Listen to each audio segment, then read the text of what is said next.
and just a quick little intro. So welcome to today. This is the Delicious Art Beginners class, and we're going to be painting this little butcher's bird today. So hopefully everyone's received their little notes page like this, plus a JPEG image of the bird. And you can either pop the JPEG up onto an iPad. I've got an iPad here on my desk, so I've got a visual of that on my iPad, or you can print it out on your printer. So whatever works for you. And I'm going to now share my screen. So I'm just going to pop over and put that up onto my iPad, which is hovering above my table, and get that to connect, hopefully. Yep, looks like it's taking its time. So let's do that. Okay, and I'll also, if you haven't already, could you please mute your sound for this section? So it's not that we don't want to talk to you, but it's just easier because there's no background noise then, and it's much clearer for you to be able to hear. However, if you have questions or comments or want to ask anything, please do. So just, you know, I'm very happy for everyone to speak up and share how you're feeling and what you're doing. If you want me to slow down, that's cool. Just ask me to do that. I do tend to get a bit carried away with myself. So just go, oi, slow down. I need to catch up. And that's cool. So I'm happy to do that. The first part of the class, this is about 2 hours, might go a bit longer, we'll see, is charcoal sketch. So normally at the beginning of the class, we'll do a little charcoal sketch of the picture that we're going to paint with pastels. So we get to do it twice, essentially. And this section is really all about just getting to know the picture, getting familiar with the drawing, and focusing on the tone. Tone is one of the most important parts of any kind of realism art, I think. So that's looking at the lights and the darks and kind of studying that. So when we look at that with charcoal, it actually gives us another insight. It makes us see something in black and white, and that's a great way to practice your drawing. So you need a piece of drawing paper or an art diary like this one. So I have all my sketches in here, and I don't really care that they get smudged or anything. It's just a little practice run. And you need your image next to you like this, or up on a screen, or both. I've got both because I can. And so we're going to do a little thumbnail sketch first up. And that means just drawing in an area on your page. It doesn't have to be the same size as your page. You can use your whole page if you want to. This is designed to fit into about an A4. So I usually just draw up a shape that fits within an A4 dimension, I suppose. It's a little bit smaller because I just find that a little bit easier to do first up. You don't want to work too small because then your charcoal is going to be too chunky. And if you've tried pastels before, you'll know that they're very chunky. So you want to try and work as big as you can. That's usually one of the easiest things to do. So you can see on the image that I've given you today that we've got a grid mark. And that's the way I have learnt to draw. And I find the best way to draw something up. So by putting a grid onto your paper, it just helps you find where things need to go. And I'll talk us through that. So I've got a center mark down the middle like that, and you can rule that on with a ruler, or you can be lazy like I am sometimes. I'm trying to behave today and do it all properly. And just draw it in freehand, but I'll use a ruler today. So my dimensions here are 14 by 18 approximately. So that's telling me that my midline for 14 is 7, and the midline for 18 is 9. And then we're going into, what the hell was that, 12? 12? No, 8. I'm very good at maths. Not? Okay. Michelle, you'll be appalled at how bad I am at maths. But anyway, you'll know all the numbers because you're the maths lady, the numbers lady. Cool. So I've just drawn up a little page like that, and that's all you need to do, something fairly loose. I like to keep this part of the class quite free and loose. I don't want to get too tight with anything. So working with pastels is a very loose medium, and it's nice if you can just feel a little bit freer with it. So what I've got here is a bit of charcoal. I forgot to say that. This is just a skinny little piece of willow charcoal. I buy them in a tin like that, and it's the Montmartre brand, which I don't recommend for most things. Don't get Montmartre pastels because it's a cheap student grade brand, they call it. So for charcoal and stuff like that, it's fine, but don't buy pastels or paper with that brand on it because you won't like them. They're not very nice. But in this little tin, you get big, fat, chunky ones, and you get little skinny ones, and different widths and sizes. And they've got foil on the end to keep your fingers clean. I don't seem to manage to do that, so that's okay. What I like to work with is maybe a long, skinny bit to draw with, and then a short piece to colour with. So you might have to break a piece to get a short bit. But that's a good little set to have handy, and they last for ages. So the other thing I like to use is a kneadable eraser. So these come in a nice, neat grey square when you buy them. But what you can do is you can pull them apart. So you can pull pieces off, like it feels like glue tack a little bit.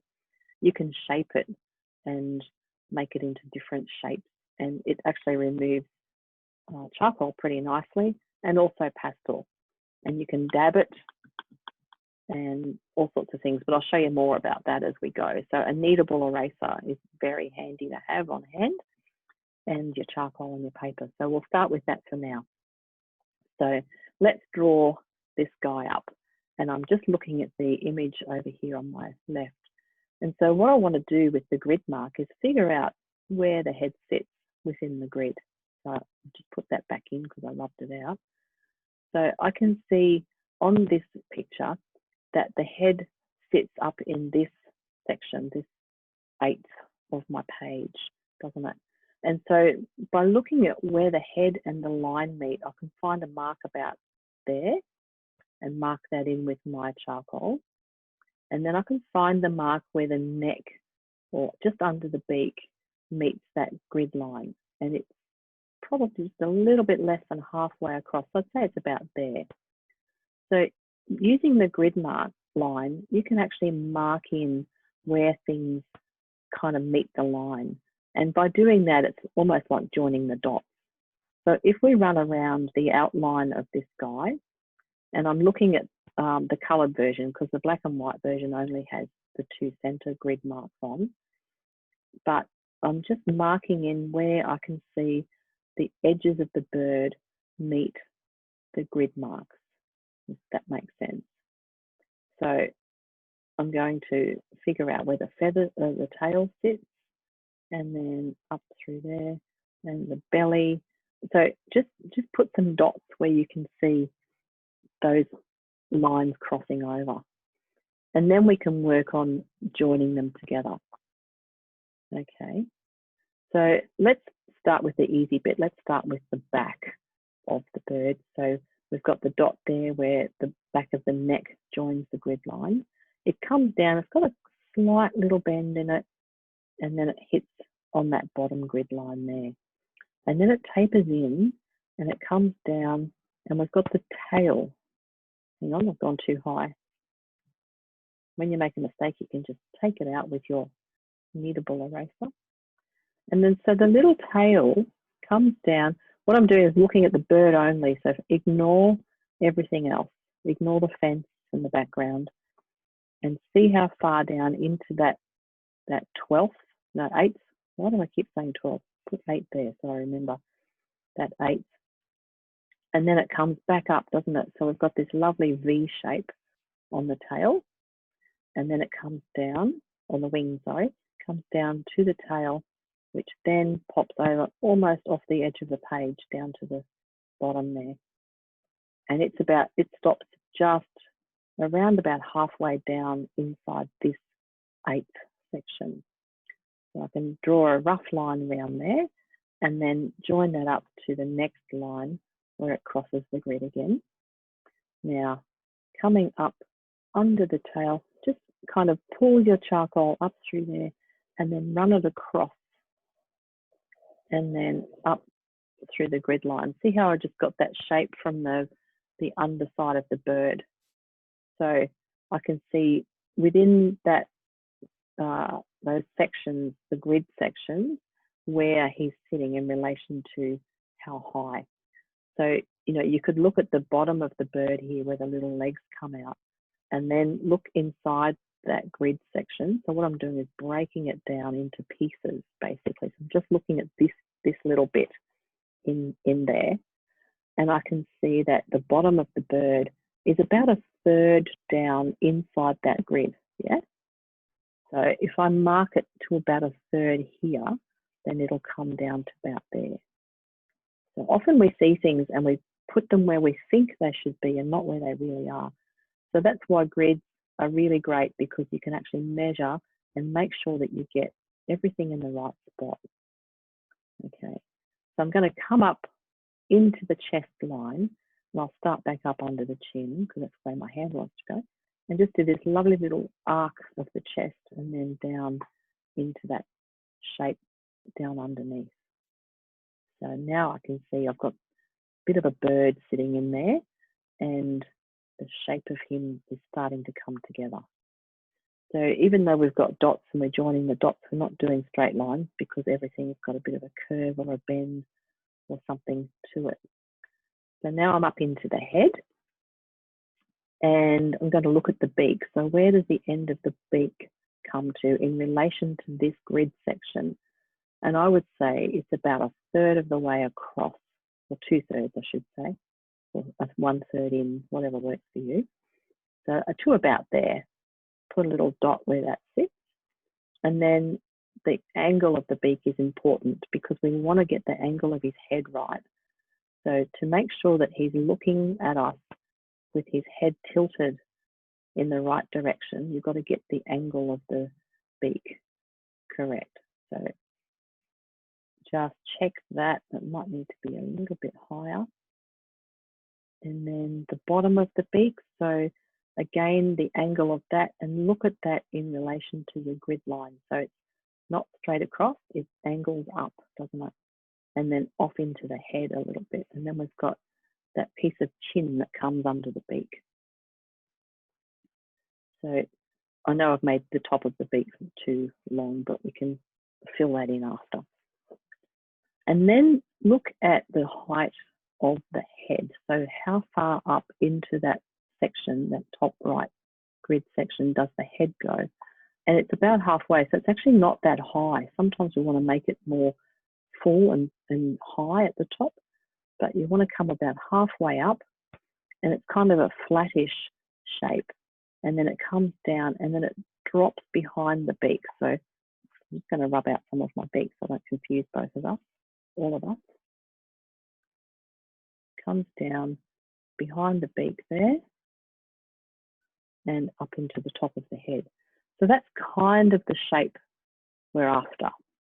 And what I'm doing now is I just keep flicking my eyes back from my drawing to my picture to make sure I've got the right lines and shapes in the right places.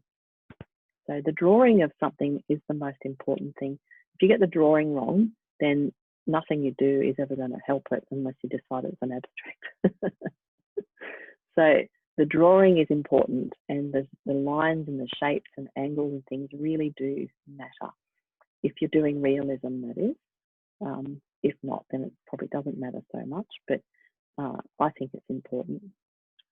All right, just heard a ding. Who was that?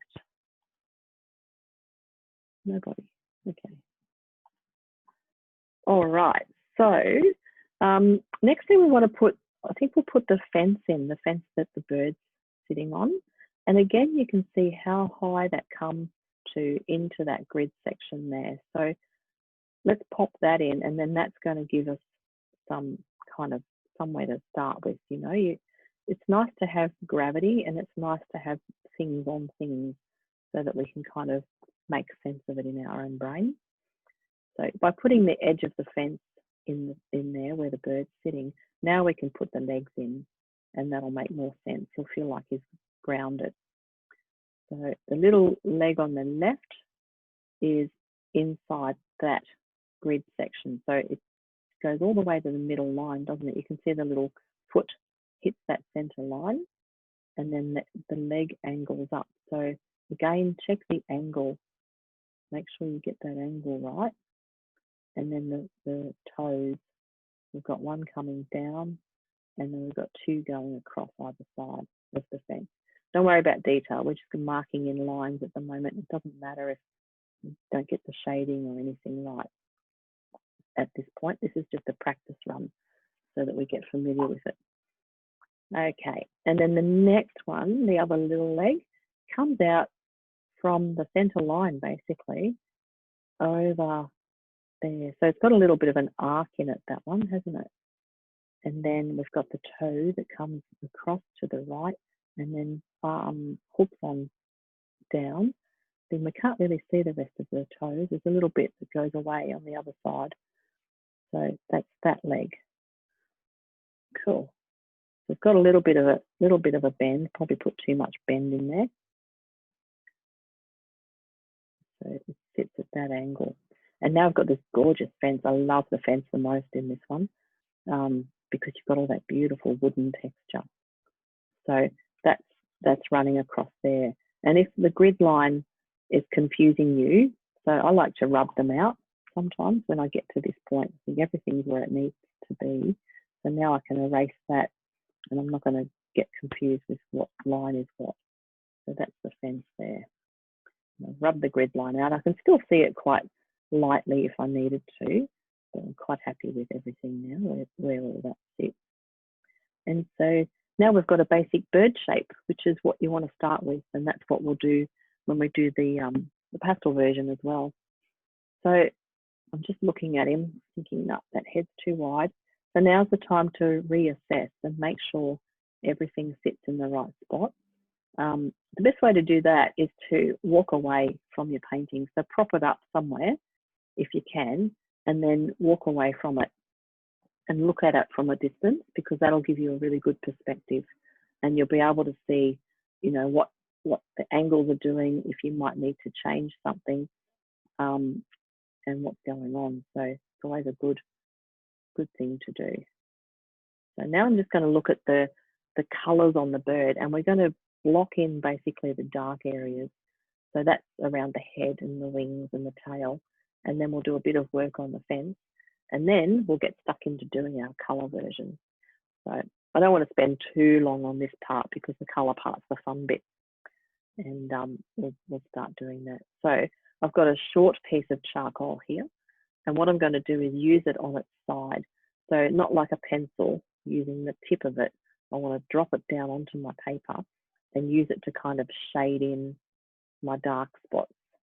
So that's what I'm doing with that.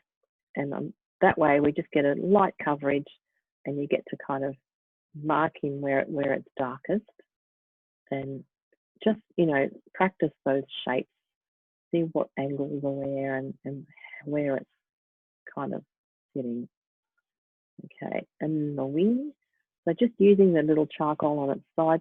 If you have a shorter piece, it might be a little bit harder to hold because they get a bit slippery sometimes. You can always use the tip if you prefer to. I just like to use the side because I get a lot more coverage a lot faster. So we're just blocking in the dark section. So what I'm doing is looking at where it's dark or black maybe, and not worrying about the color at this point. So I just want to put the dark down where it's dark. And I'm using the charcoal when I'm, for instance, coming into those little tail feathers, because the tail feathers are running up and down basically, aren't they? So they're kind of long.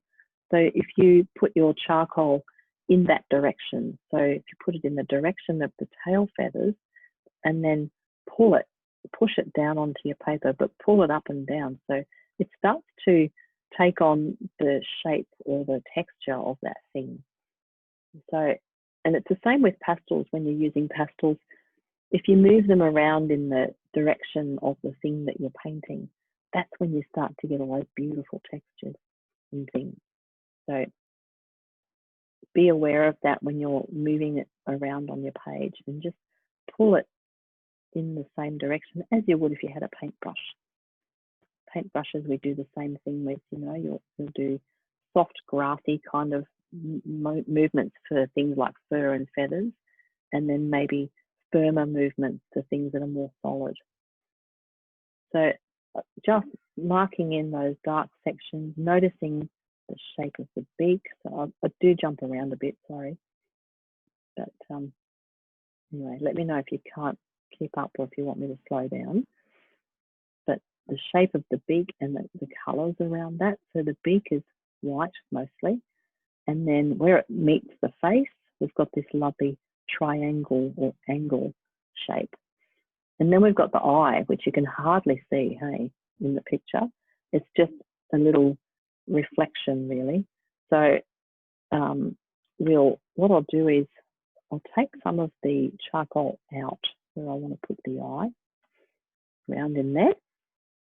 And so I took that out with my eraser.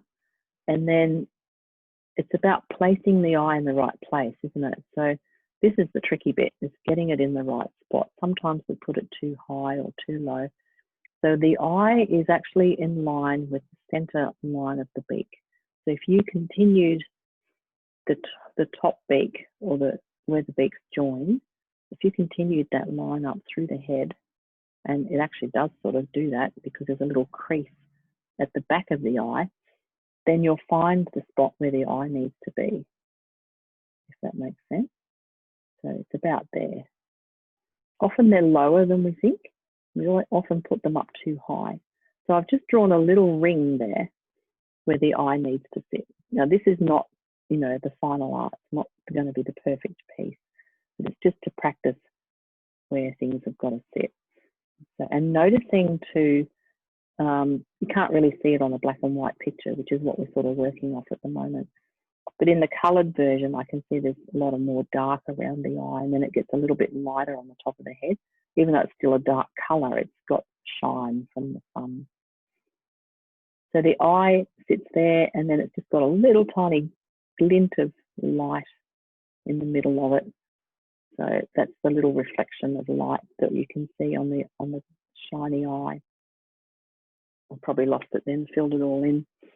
Easy to get out again. Just get your kneadable eraser, knead a little point onto it, and you can just literally dab it on there, and that will pick up your charcoal and take it off. And then if it's too light, you can just put more back on. So, and that's what pastels is like. It's very forgiving, and you can do and undo a lot of stuff. It's kind of cool. Yeah. And then we've got that funny little thing on the back of the head. I don't know what that's called, but it's a funny little, I don't know, crown thingy that I always forget to do. But anyway, that sits just there on the back of the head. And then if you, you know, we're not going to, as I said, do too much more detail in here. There's a definite shape in the wing that I missed before. It's like an M. Can you see that in there? So it's like it comes up and down. It's like a cursive M, and then down through there. So it's just on the edge of the wing. I've just taken some of my charcoal off with my eraser to show that. I just outlined it a little bit so you can see what I'm talking about. Should be whiter. I need to take more off, but that funny little M shape in there. So then I can remove some of that with my eraser. It's these little things you want to be noticing now, so that when we do the colour version, you'll remember. The other thing that's really cool about this is the shadow on the fence. I really like how that just drops down through there. So I'm just going to do a little stripe with my short bit of charcoal down through there, and that's the shadow of the bird. So that's telling us where the light's coming from, and it's really important to know that so that you can get all your lights and darks in the right places. So the light would be coming from above, and it's hitting the top of his head or the top of the beak, and a little bit on the wings, and then underneath, under here, under the belly, it's a little darker. I know it's all white, but theoretically it's going to have some shadow because it's not catching the light like the pieces that do. So that sits down like that. And then, of course, the fence has all this lovely timber and texture in it. So you can have a bit of a play with that too. I'm just wiping my little bit of charcoal up and down, pushing hard in some spots and light in others. And so that way you can get different effects. And if you tilt the stick of charcoal, and I'll do this with pastel as well, so lie it flat, but you can sort of just very gently tilt it more to one end and you'll get an interesting mark. So you can kind of press a little bit harder on one end and it's not a sharp line because it kind of blurs off a little bit towards the side. But yeah, there's so many amazing techniques you can kind of figure out as you go to use with all these different things. There we go. So that's basically all we're going to do at this point with charcoal. And it's really just a little rehearsal to get familiar with the shapes and look at the colours and the tones in this guy. Now, obviously, there's not a real lot of colour in this one. The black and white version is looking pretty similar to the colour version, but we do have some beautiful blues and purples that we can play with. And of course, if you want to put other colours in there, you can. So you can make this your own. So let's get ready to do the next coloured version if everybody's happy to move on. So, and then once we pull our colours together and paper and everything get set up, I'm going to have a little 5-minute coffee break and then we'll come back and get stuck into it. So that's the routine. Cool. All right. Lovely smiley faces. Everybody's good? Any questions? Oh, Michelle, you look so nervous. It'll be all right. It'll be all right. We'll do all this together. I'm just worried about the beak. The beak looks weird. Oh, okay. I know. Beaks are really hard. Mine looks a bit weird too now that I'm looking at it. Beaks are hard, aren't they? It goes up higher, actually. Yeah. Just because of the different shades too, I think. Yeah. Yeah. And you could cheat. I mean, you could literally trace that and cheat and, you know, draw it up. There's always that option too, but I like to do it the hard way sometimes and just, you know, it's good practice. Yeah, it's good practice. Awesome. Okay. Yeah. Now I'm looking at my bird. He's very fat. Anyway, doesn't matter. So we've done it once. And if you want to put your paper or book away, save that for next week and we'll do more then. And what I'm going to do first up is get my paper ready. So I work on, usually work on Colour Fix paper. So that's the Art Spectrum brand. Comes in all different colours and it's quite gritty. So if you scratch it, it feels like sandpaper. It's really fine sandpaper. Beautiful for pastels. It really holds the pastels nicely. It does create quite a lot of dust though. So dust is always a bit of an issue. And what I do is just tip it off. I've got a little hand towel next to me here. And I literally just pick up my paper when it's full of pastel dust and I just tip it off onto my hand towel and then I can shake it out later. It's the temptation to blow it off is very strong because, you know, when you're a kid, you used to rub stuff out and then you'd blow it. So try really hard not to do that because it gets everywhere. Yeah, it's no fun. Is that A4 or A3 you're using? This is A4. Yeah, so or 23 by 30, so it's slightly bigger than A4. I don't know why they make it that size, but they do. So yeah, that's the smaller piece. And this is the size I normally do for a class, just because it's manageable and we can usually get it done in a class rather than, you know, running over time. If you're doing something big, it takes a bit longer because you've got a bigger space to cover. So first thing I like to do is tape my paper down onto a little board. So this is my board. It's a bit grubby. You can see it's well loved. And it's just a small board. It's slightly larger than my paper. And I can keep that on my table nice and flat. And by taping the paper down, then I don't have to hold it, which means I've got a free hand. So the other thing I like to do with my tape I use this blue tape, but you can use masking tape. Just dab it onto your cloth or your clothes or something, just to get a bit of the stickiness off, because it can tear.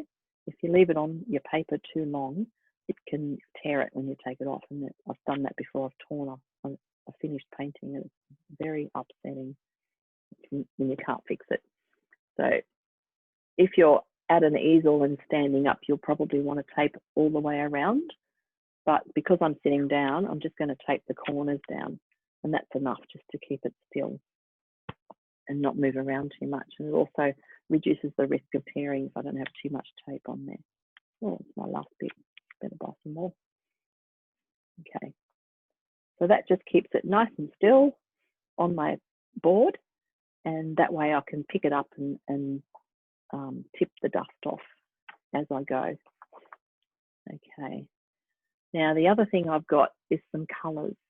So these are the colours I picked up earlier for this picture, and I'm just going to put them onto some white paper so you can see what they look like. Now, we're not all going to have the same colours, so don't stress if you don't have the same colours. What I got was what I could see in the picture. So, and I've tried to put them out in order from light to dark. So it's really important to make sure that you have a nice range of colours, but you can make sure you've got a dark all the way up to light. So that colour I've just put down there is blue violet. It's a beautiful dark. It's really nice for shadows. It's not black, and it's just got a bit more warmth than black. I do have a black here in case I feel like I want to use black, and I probably will, because we've got a fair bit of dark in there. So I've got a black and a blue violet, dark blue violet on my page, which you can't see there. Next in line as far as tone goes would be, let me see, I'm just squinting at this to find it. So purple, I've got a purple there, which is also going to be very nice in the shadows. I have a ultramarine blue, beautiful blue, so that's going to be lovely. I can see a lot of that on his head and in the wings and in a few other spots. I have like a red brown colour. I can see a bit of that on the tip of the wing, and we might be able to use some of that in the fence post as well. I've also picked up this olivey green, which I think is more in the fence than anywhere else. So that's a lovely earthy kind of green colour. And I've got a grey, kind of this, it's a warm grey, which is really nice. That will also be lovely in the fence. So once I've put these, I'll leave these here for a while so you can look back at them and see what you've got in your palette. So the other thing I picked up was a sky blue. So that blue there would probably be nice somewhere in the bird, probably in most of the light feathers and some in the fence. And I've got a very pale blue. So this is my lightest blue there. It's a bit dirty. So that's what I'm going to use instead of white all the way through until we get to the very end. And then I'm going to put white on the lightest sections at the very end of the class. So I have this thing that says save the light for last. And I always like to keep my white or my lightest one until the very end, because that way, while you're working on your painting and you're putting your lights in the back of my mind, I know I've still got white up my sleeve, basically. So if I want anything to be lighter or lightest, then white will come in at the very end. So I've got a white there, but I won't use that till we get to the end. And you can see they look very similar. These two, the light pale blue and the white, they look very similar, but the white is actually lighter. So that's my reasoning for that. So I'm going to leave those there for you to gather your colours and get ready to start. You might also want to grid up your page if you haven't done that already. I haven't either, but I'll do that when I come back. So we'll just have a little, what is it, 1:37. So let's come back at 1:45 So that's about 8 minutes or so. And just grab yourself a cuppa or continue setting up and getting ready. Make sure you've got a little hand towel or something next to you that's wet on one end. So when my fingers get really grubby, I like to wipe them off on a wet towel, and that gets them pretty clean without having to go wash them. And then you can dry them on the other end, ready for the next colour. So that's helpful if you're moving from, dark pastel to a light pastel and you've got dark all over your fingers. So very handy to have a little towel there, wet one end and dry on the other. The other thing that's handy is some pencils, if you have pastel pencils, but we'll talk about that when I come back. So I shall see you shortly.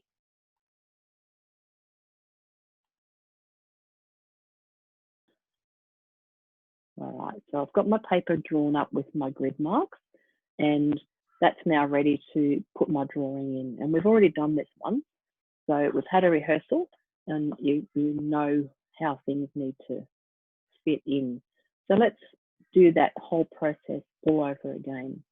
I'm going to start with the fence line this time and mark that in, because that gives me a nice idea of gravity and where things need to sit. So if we put the fence line through there, then I know that the bird sits on top of that.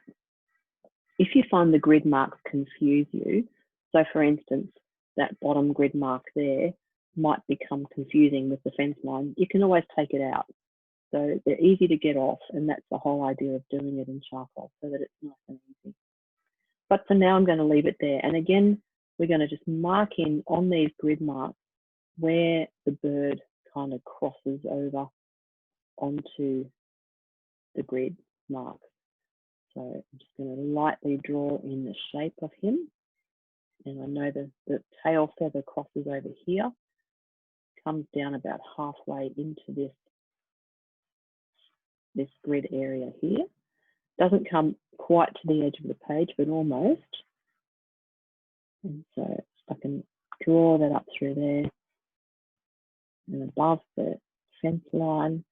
So the other thing to look out for when you're drawing things is negative shapes.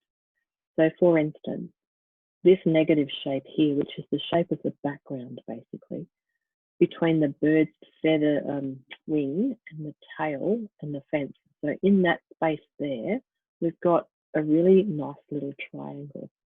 So if you look at that shape, you can see the triangle. So that's your negative space. So if you can't find the shapes or the outline of something, often finding the negative space, the shapes around it, will be more useful.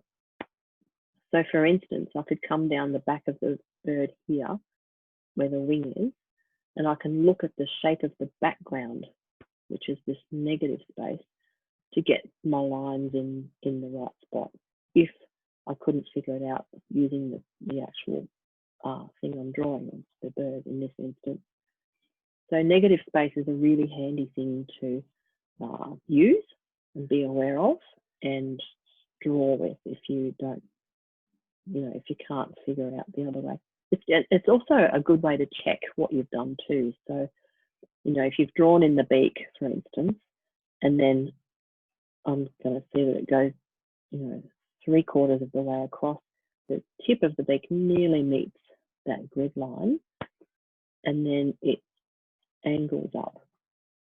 So the top beak angles more sharply than the bottom, and then they've got that join in the middle through where the eye's going to go. So you can mark those lines in easily, but if I wanted to check the angle of the beak against the negative space, then you would look at this area around the bird to get, just to confirm or check that you got the shape right. So I can look at just within this little grid area, look around the bird, look at the negative space and see where the background is showing through, and what shape is this. So that's another way of kind of double checking your drawing and making sure you get your angles and your lines in the right spot. I find that really helpful sometimes. So just drawing in his little chest, So you're kind of just joining the dots again until we've got a basic bird shape sitting on your page like that. And of course, we can refine that as we go. And if you find you've gone out of the lines or gone too wide, you can just take out that charcoal line really easily because it's so soft. So don't press too hard is the other thing. Just keep your line really light. And when I'm drawing with charcoal like this, I hold the end of it. So I'm just holding the end loosely. So it's not like I'm holding a pencil and trying to be really precise with my mark. If you just hold it on the end and let it sort of travel around the page, then you'll have a much looser mark and it's softer. Okay, so I've got those lines in there. And remembering too, he's kind of facing towards us, isn't he, this little bird? So he's kind of looking around. So his head isn't side on. It's got this cute little angle. And that's important. We need to try and get all those angles right. Just looking at the beak shape and how the beak kind of sits inside the head, doesn't it? Because we've got bits of head at the side and the top and the bottom there. And then we've got our eye. We'll do that later, but we'll just kind of mark it in for now. Just as a memory exercise more than anything. It just helps you find things later on. And with that funny thingy at the back of the head there, we'll put that in later too. And then the feet. So again, we can just pop those in loosely. Don't worry about detail just yet. I'm not getting into that yet. The way I like to work with pastels is from back to front. So I figure out what's in the background, what's furthest away, and work on that first, and then come forward. So in this instance, today we're going to leave the background or the sky area behind the bird undone. So depending on what colour paper you've got, that's what colour you're going to end up having behind the bird or in your background. Unless, of course, you want to fill that in, that's up to you. You can always throw some greenery or something in there if you want to make it look like there's trees and things in the background. But for today's exercise, we're just going to focus on doing the bird and the fence and not worry about the rest of it. I have done this fella before, and I think I did put green in the background in the end because I just don't like green anyway. And it depends on the paper colour too. So you've always got that option with pastels because we're using coloured paper. You've always got the option of leaving the colour showing through and relying on the paper colour, or you can fill the whole thing in. So it's nice to have those choices. And I love working on coloured paper. It just makes it a little bit more interesting. It also means if you leave some of it unpainted, you don't have to fill the whole thing up and use up a lot of pastel. The other option is you can always put watercolour down first and then paint over that, or acrylics if you want. But yeah, so you can use all sorts of mediums on this paper. It's really quite adaptable and it'll take quite a bit of water, so you can wet it. No problem with that at all. Okay, so let's focus first on getting the fence done because that's actually sort of behind the bird or the bird sitting on it. So we need to get the thing that's in the background or furthest away done first.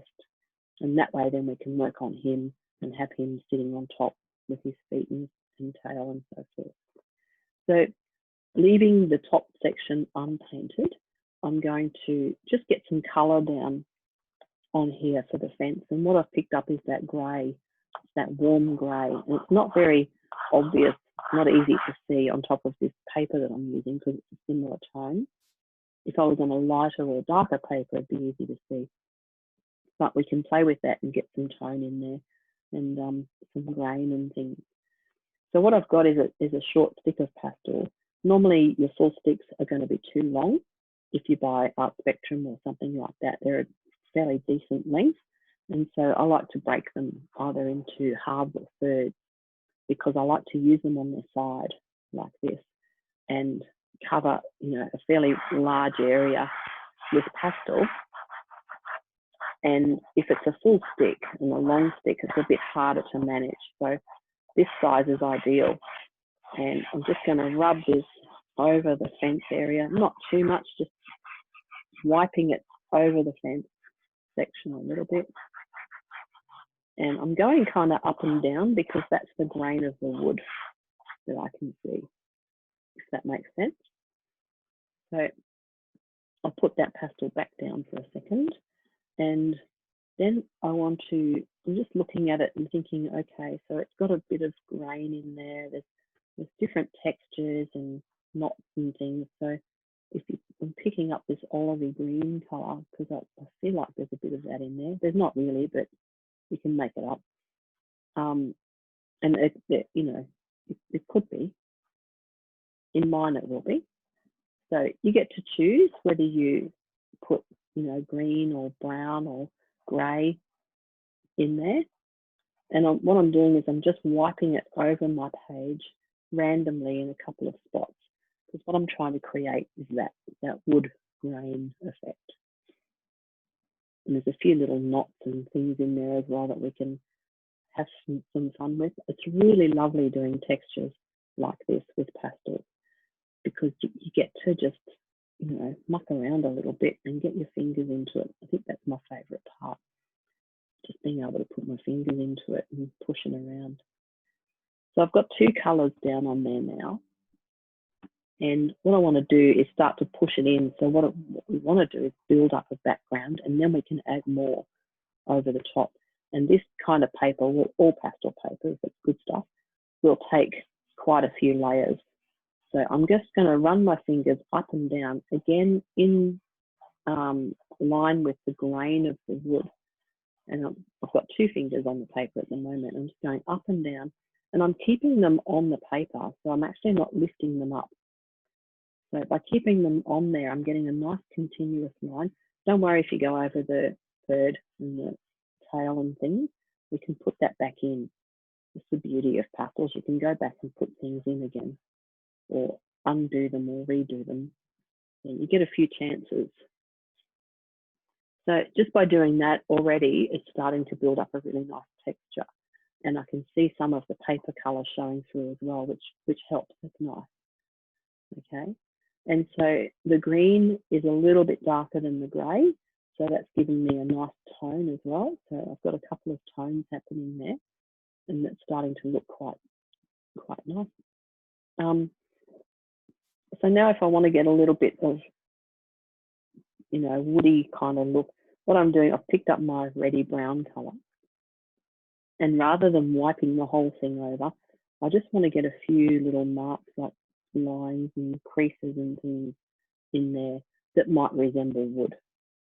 I know there's 2 palings there, and they join together just under the left-hand foot. Up to you whether you want to focus on that and make that part of your painting, or if you can just keep it as one long bit. Doesn't really matter. Up to you. So that's a nice thing, isn't it? You can just decide on how much detail to put in or how much not to put in. So what I'm doing with this pastel is I've got it on its side, and I'm just tilting it slightly to one end. So by doing that, I get a kind of a line mark, but it's not a hard line. It's sort of a soft, gentle line, because I don't want too many hard lines in this. I want this to look as natural as possible. So I'm just pulling the pastel through really lightly. I'm hardly touching the paper. It's amazing how much pastel will stick even when you hardly press. So I've got a few lines like that, and I think, oh yeah, that looks like a bit of wood probably. Might do a little circle shape for a knot just there.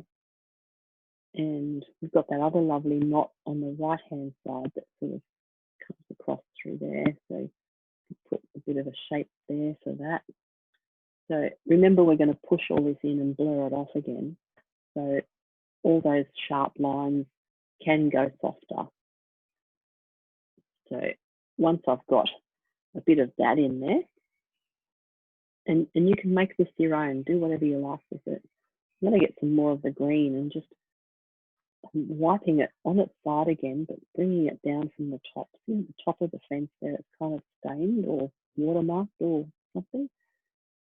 So I just want to put that across the top just to define the edge a little bit more. And so again, I can pull that all through together and mix it all up. in a minute. So this is the fun part. You get to put the colour down, and then when you blend it in, it just kind of, I don't know, works. It's quite amazing. Try a bit of blue.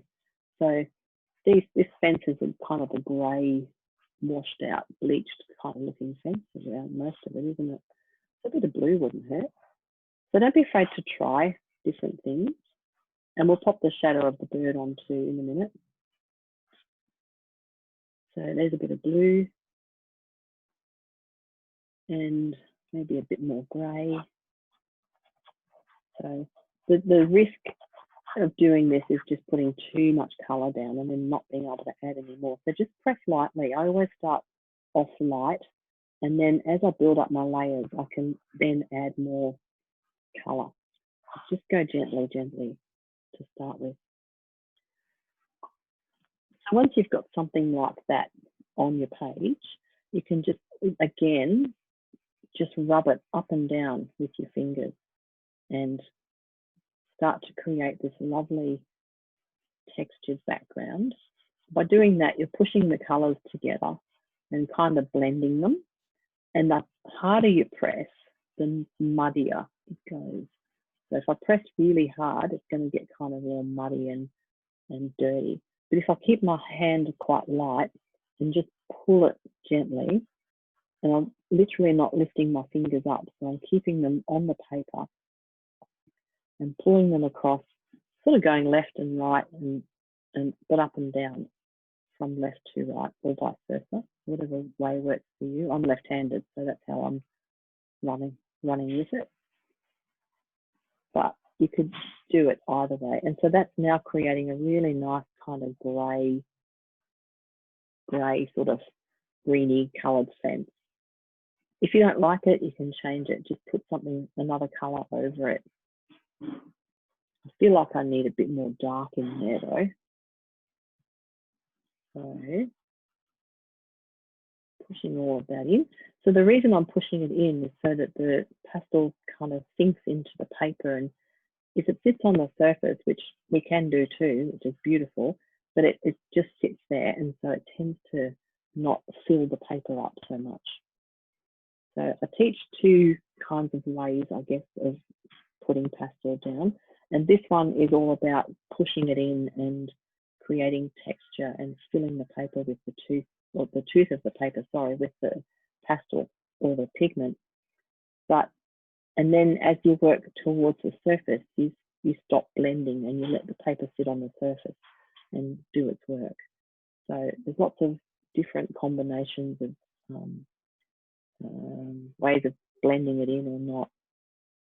So I'm just going to grab my blue violet. So this is the darkest one that I picked up because I want to put a little bit more darks in here just to make it a bit more interesting. Again, I can see at the top it's kind of stained, isn't it? Got this is not black. I know it looks black, but it's not.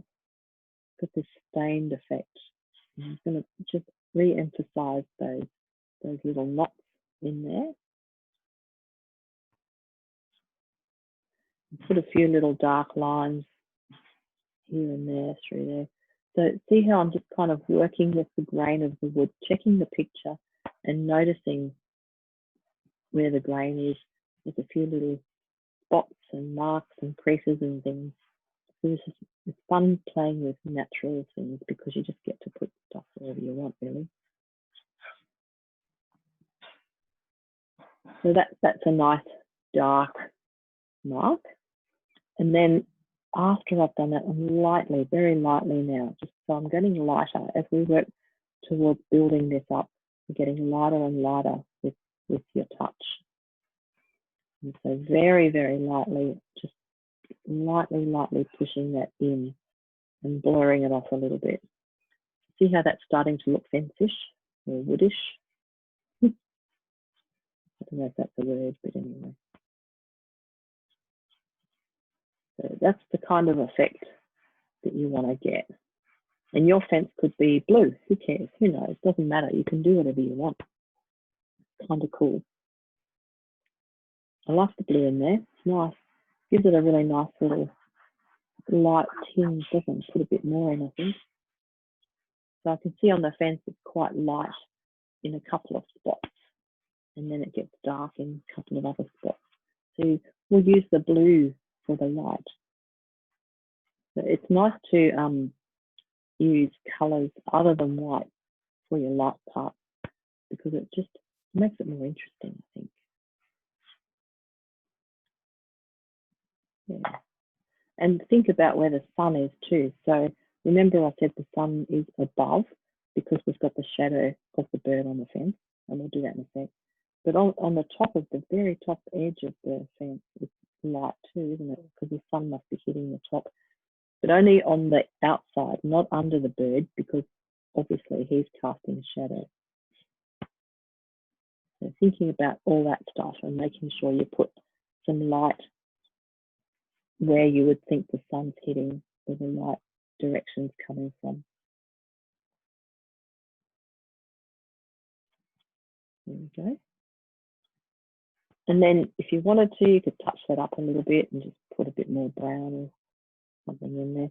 I don't want to make it too dirty, because then it's, you know, it just starts turning to mud. So what you don't want to do is keep pushing colour in and blending it around, because it'll just turn yucky.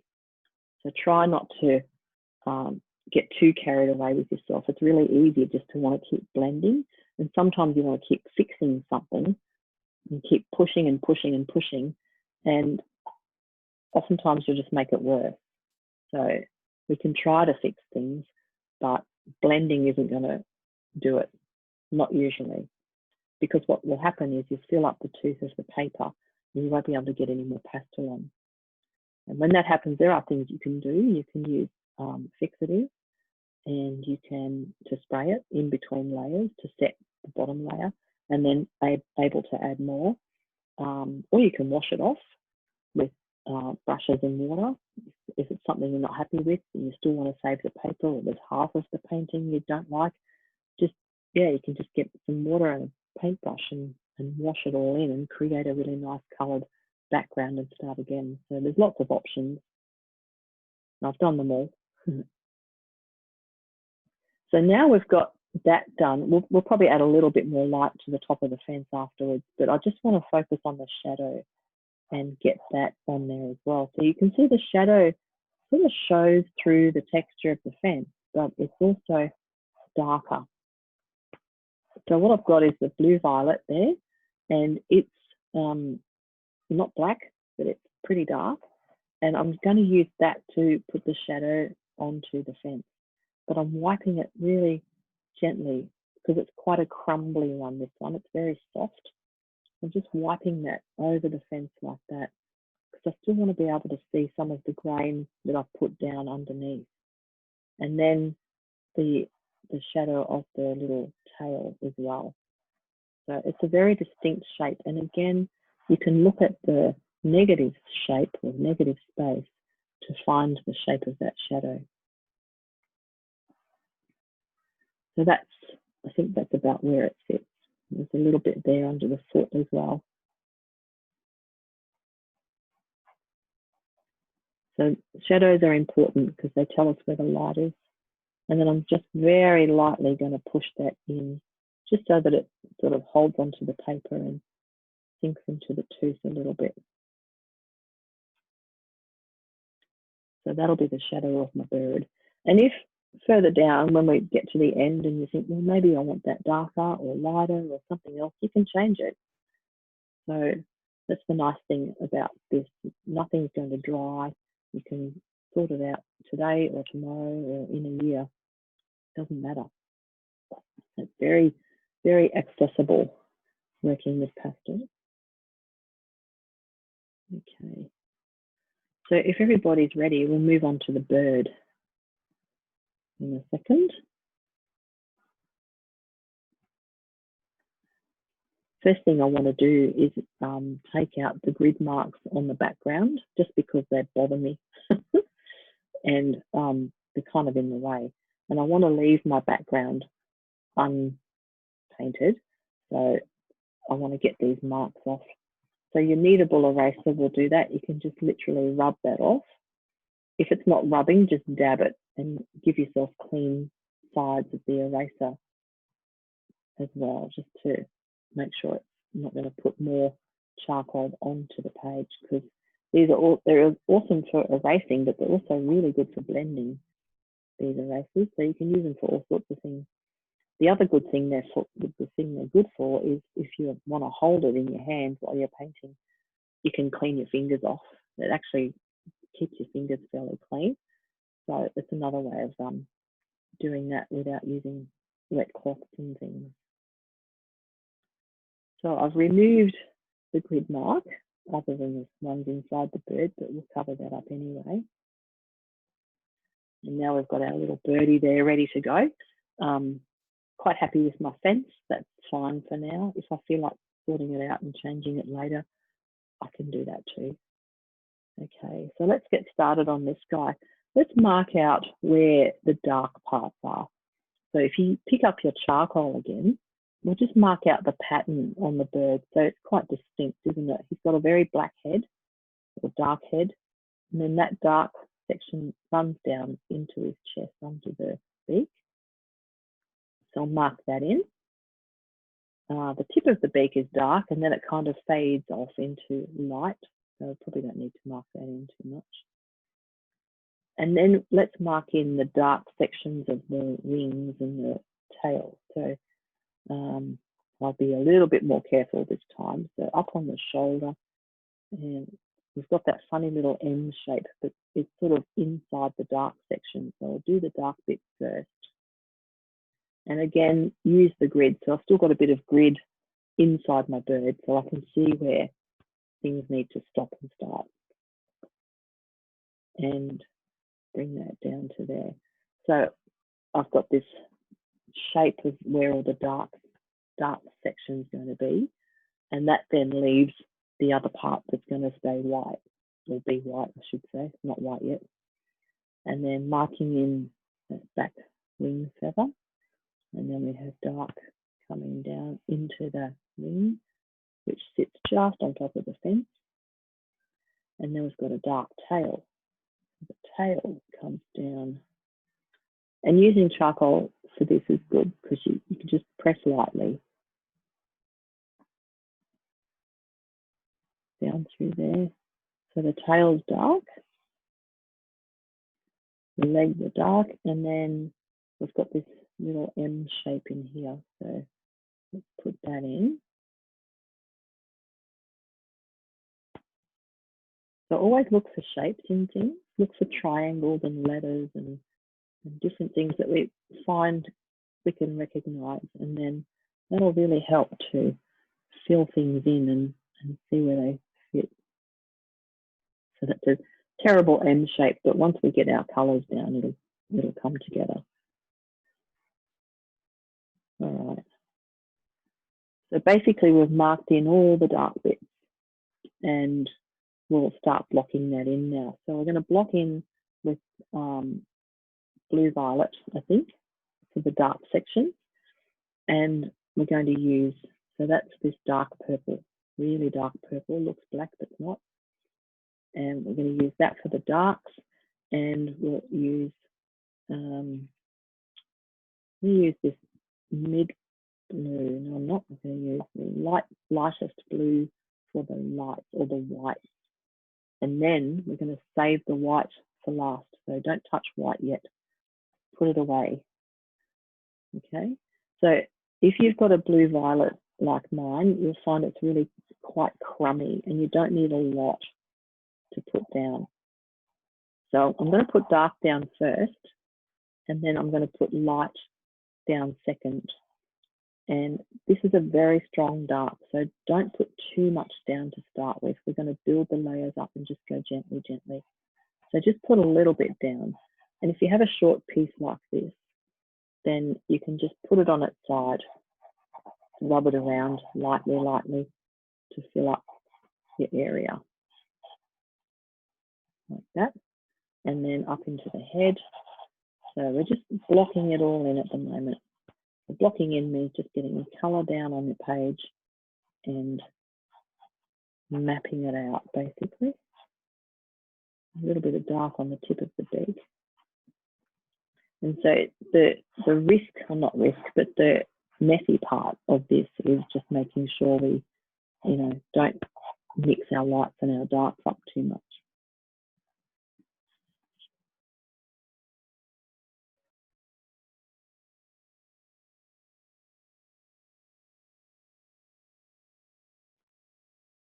Okay, so once you've got some of that down, what we want to do is push it in with your fingers or a blender. So blenders are wonderful things. You can buy them in sets. It's another cheap Montmartre brand. I think there's 6 in a set, and they have like a rubbery tip on them. So, and each one has a different shape. So this one's really pointy. This one has like a blade, knife blade kind of shape. This one has a square end. That's another knife blade or something. So you get a few different shapes. That's another one. And these, because they're rubbery, they have the same sort of texture as fingers. You can actually use them to blend pastel into the paper like this. And it means that you can get into smaller areas where your fingers won't fit. And they're really good. So I think Karen got some, someone got some the other day. And you can just push the pastel in with these. I'm pressing pretty hard because I want to make sure it gets pushed in. You see how the blue violet goes violet? You see how it's getting sort of this lovely purpley tinge to it. So that's much nicer than black. We can put black in later if we want to make it even darker. But I like to use this one for my darks because it's such a lovely colour. And so by pushing that in with this, it just means I've got more control in the small space because, you know, if I'm trying to get in around here, I can still do it with my fingers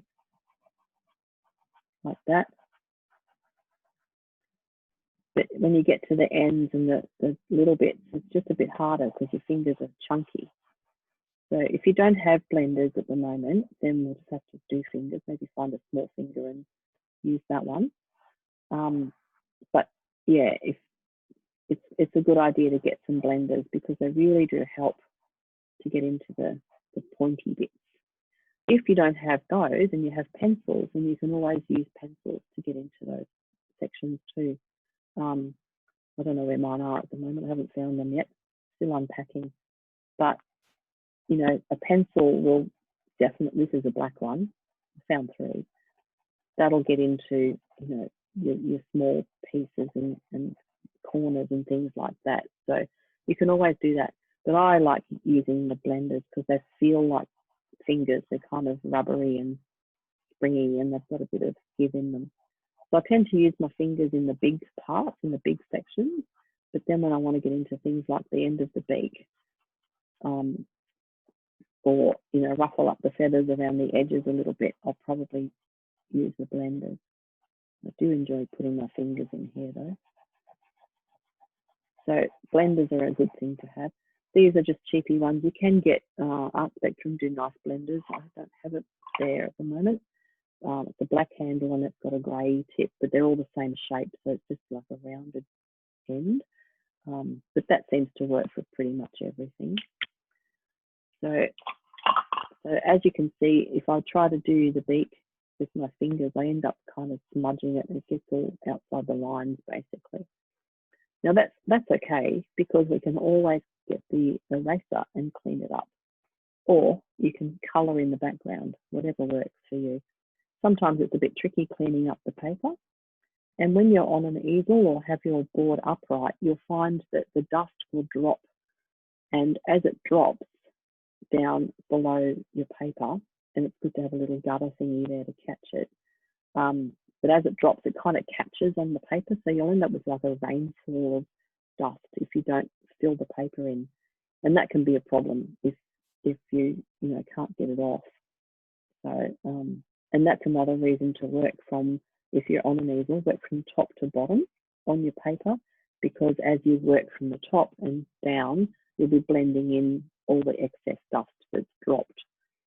So that's another option for, you know, which direction to work in and how to plan out what you're going to do. So it's new for me to be sitting flat like this. I don't normally sit at a table and do this. I normally stand up. but my poor little feet don't like it very much. And sitting for classes is much easier. So we've blacked in or darkened in all the dark bits. And if you sort of smudge it into where the light bits are, don't worry, we can fill it up. It'll be all right. So don't stress about going outside the lines or, filling up the whole thing. Try to leave it undone if you can. It is much easier for your light pastels to show up without anything else underneath them, because everything does affect everything else. If you've got colour underneath, it's definitely going to impact whatever you put above. Now see, I've just tipped my dust off onto my little towel, and can you see how it's done this waterfall of dust across my page because I tipped it that way and it fell off, but it's caught on all the little bits of texture. So it is a pain in the neck, but you can dab it off. When you do take it off with your eraser, don't rub it because that'll rub it in, but you can dab it off. So you kind of dab and pick it up basically, rather than rubbing. But I'm going to save that for later because I'm just going to keep putting more on there anyway at this point. So now we've got this lovely dark in there. Let's put some blue and delicious things in there and make it a bit more fun. So I've got my beautiful ultramarine blue. This is the most gorgeous blue.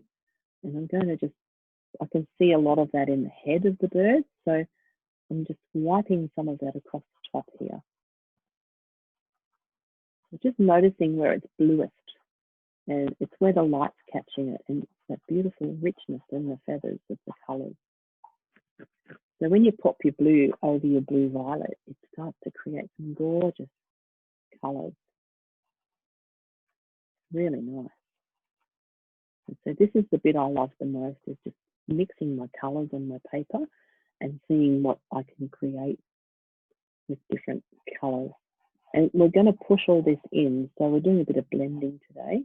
And then we'll put more on. So if it gets lost in the dark, don't worry, we can always add more. Just make sure when you do put it on that you run the little bit of pastel in the direction of the feathers. So for instance, on the back here, on the wing, I'm running the pastel and holding it in this direction and kind of pulling it down the way the feathers grow, basically. Because what I want to do is try to create a feeling of that. Just looking around to see where else I can see some blue. I'm just dabbing a bit of blue here and there's a bit of blue on the leg, put a bit of blue there. And maybe there's a tiny bit down here in the tail where the dark starts. So that's a bit of fun. Lovely. And now I'm going to, what am I going to do? I'm going to get my blue violet again and just kind of run that around and maybe put a little bit over the blue section. On the top of the head, I can just lightly put some of that over the top. So see, as I do that, what will happen when I push it in, I'll show you. So I've got blue and blue violet there. When I push this in, it'll kind of start to get a little bit lost. It's going to lose brightness and vibrancy. But that's okay because we can put more on. So we're building up the layers and getting it nice and thick and rich and creating this beautiful underpainting that we can then add to and put some colour on the surface, and we won't blend in the final colours so that they'll just sit on there and pop. Okay, and we'll do the white or light sections after. So just let's focus on the dark bits for now. And then down into the wings. And so I'm just going to press lightly with my finger and rub it up and down over the blue and the blue violet. And that kind of pushes it all in. It makes the most beautiful colours. And then you kind of reassess it and you think, well, where else do I need to add some dark? So I can see down I can see some purple as well. I don't know whether you can see purple or not, but I feel like there's purple down here in the tail. And if there's not, I'm going to put it there anyway. And so by putting a bit of purple down through there, just makes it a bit more interesting, I think. We all know these birds are black and white, but when we paint them, we can do whatever we want, really, because it's the shape and the structure that we recognise. And again, I'm just doing little dabs of purple up into the wings, and do I want any on the head? Maybe a little bit on the chest there. I know I'm going to blend all this in.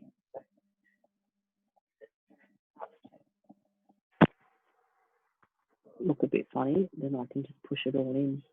But see how the purple gives it some depth and some tone, and so it's kind of starting to take form.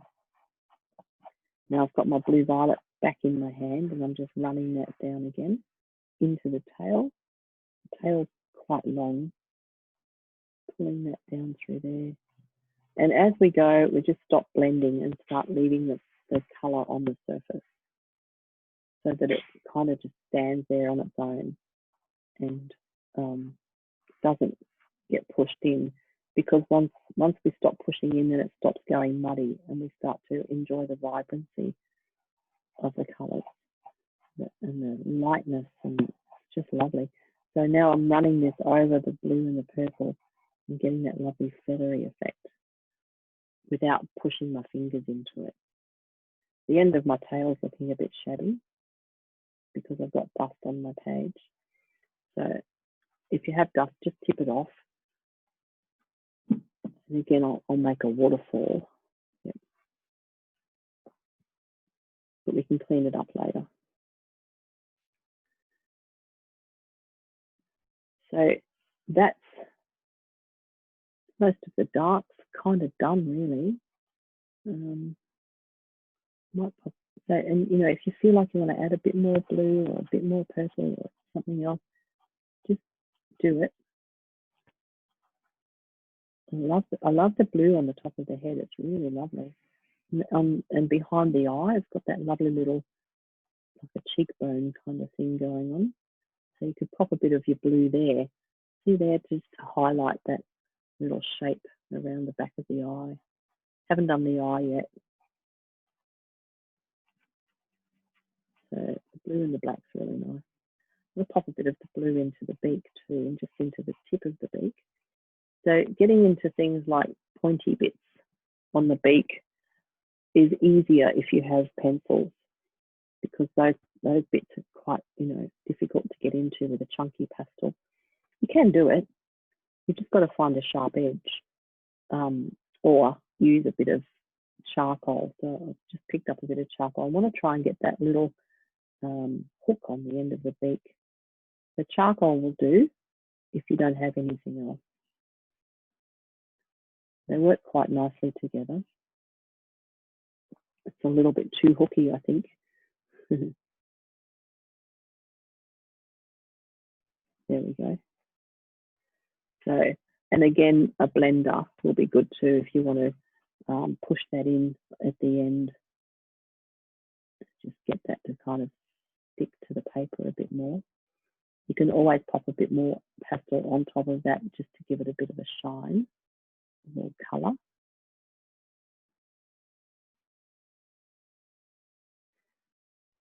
Okay, I'm just checking the angle of the beak, because what I want him to do is be looking at me, twisting his little head.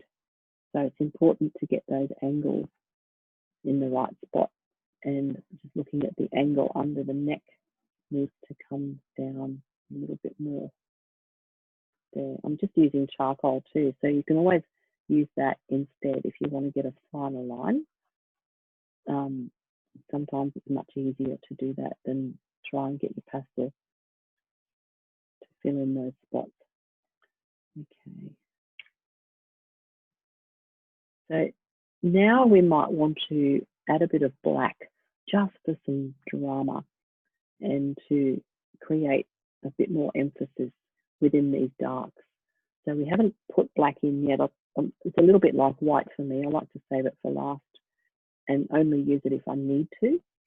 But I feel like in around under the beak here is darker. So if you check your picture, just keep checking back at your reference photo and look for the darkest darks within those darks. And it'll be kind of shadow as well. So think about if the light's coming from above, there's got to be shadow under the chin or under the beak. And there's that little crease at the back of the eye, which aligns with the crease in the beak, doesn't it? So if that goes through to there, then I can use my black pastel to put that little crease there. And if you can't manage that, then use a piece of charcoal or a pencil if you have it. Pencils are really good. I don't tend to use them a real lot, just because they're a pain to sharpen. And sharpening pastel pencils is not fun because they tend to break. They're very fragile. Pastels are so soft and they tend to just kind of crumble. So the easiest way is to either do it with a knife, little Stanley knife, to sharpen the pencils, or you can use, you can get little sandpaper blocks and you can kind of sand them into a fine point. But it's an ongoing problem that nobody seems to be able to solve. So again, just back to the blacks. I just did a little bit of a black shadow area around where the eye will be, because I can see that's kind of, see how it's dipping in towards the beak. So it's darker in there. So that must be because it's deeper than the rest. And so it's causing a shadow. The light's not catching it. So I want to darken off in that area as well. So this is just very subtle ways of darkening things.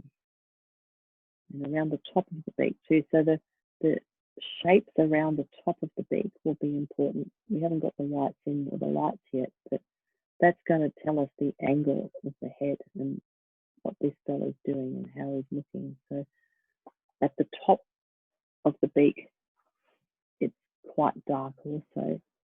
Just darkening that off with a bit of black.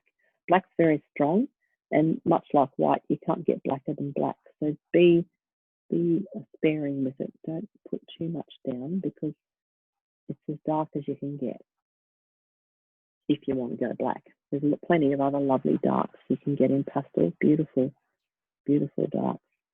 I love the dark. So you know, my theory is to start off with your mid-tones and don't use your darkest darks or your lightest lights until you want to get some emphasis within those darker tones or lighter tones that you've already got. I don't know if that made any sense or not. But you can, you know, use the black to just put a few lines in here to indicate the feathers. See how that just very subtly shows the little shadows and things and the layering of the feathers within the wings there. So it's not too much, it's not very strong, but it's just enough to suggest it. And then at the back of the wing, so we've got that long wing coming down. And again, I can just put a few little shadowy marks through there using the tip of my pastel. So I'm just using the edge of it because I'm trying to make lines rather than wide marks. And then down here under the tail, so we want the tail to kind of stand out from the fence because it's sitting on top of the fence. And to make that happen, it's got to be a stronger sort of colour or, you know, harder line to bring it forward. So anything that's close to us will be sharper and have more detail. And then things that are further away will be softer and blurred off. So the fence is further away than the bird or the tail of the bird. So we need to make the tail a little bit more defined just to bring it forward. I think I need to fix up my shadow too now. It's the wrong shape. But anyway, we'll sort that later. So I've got some blacks in there. Might get stuck into these legs too while we're here before we pick up some light. I'm just going to put, I've got blue violet and I'm using that to mark in the leg. So the left leg is darker than the right one because it's in more shadow. And we've got that little toe. So I'm just going to mark it in with dark first, and then I'll go over it with some grey to give it some texture. So the little toe, we've got the toe on the top, and then the other one that comes, I'm on the left leg at the moment, the other one that comes down over the fence side there. And then on the other side, we've got, again, that toe that comes down over the edge of the fence, and it's casting a little shadow. Can you see that little shadow there? You can pop that in as well with your blue violet, just gently, gently. You don't want it to be too strong.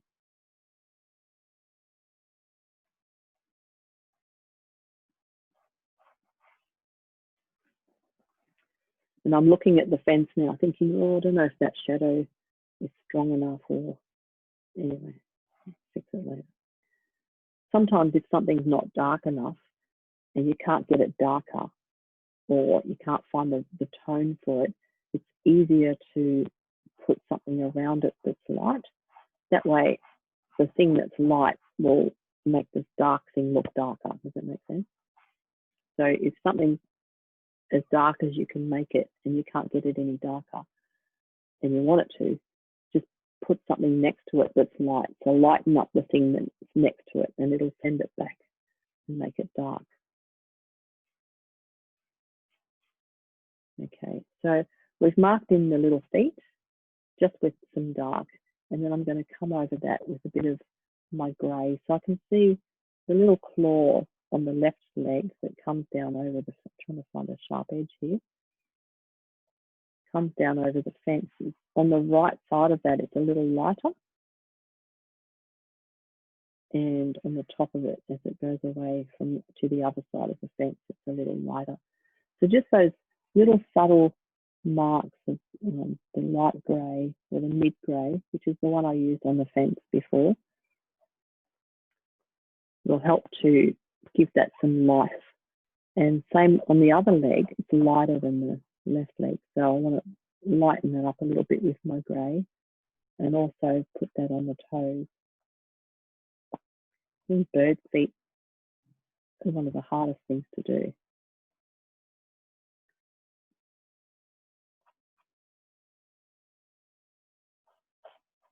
So take that up into there. As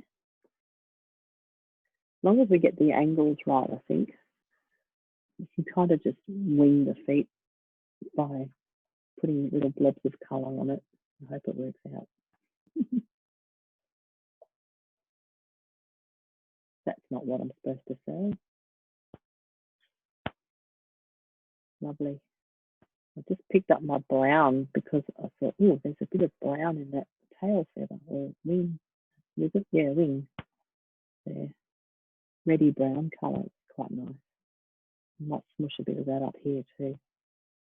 So see, by doing that, it's just brightened it up and warmed it up a little bit. Because this is a red base, this browny colour has a nice red kind of undertone to it. Just by smushing a little bit on there, and I've hardly touched it with the pastel, just let it kind of sit on the surface. Gives it a lovely glow and makes it a little bit richer. So don't be afraid to try other colours as well. It's a bit of fun. If it doesn't work out, you just rub it in or take it off. So, you know, there's lots of options. Okay. So we probably need to go and have a look at the eye now. So that's going to be the tricky bit because it's little. So I'm just going to zoom in on my picture. So what I can see of the eye, it's obviously a circle. So I wish I could zoom in on my painting, wouldn't that be cool? So I'm going to do it in brown because I can see a little bit of brown in there. And that's this reddy brown that I used before. So I've just put just a gentle few little dots in the general area of the eye. So you can see that that's that brown section there. I'm just going to dab that in with my fingers because I just want to push it in. I don't want it to be super obvious.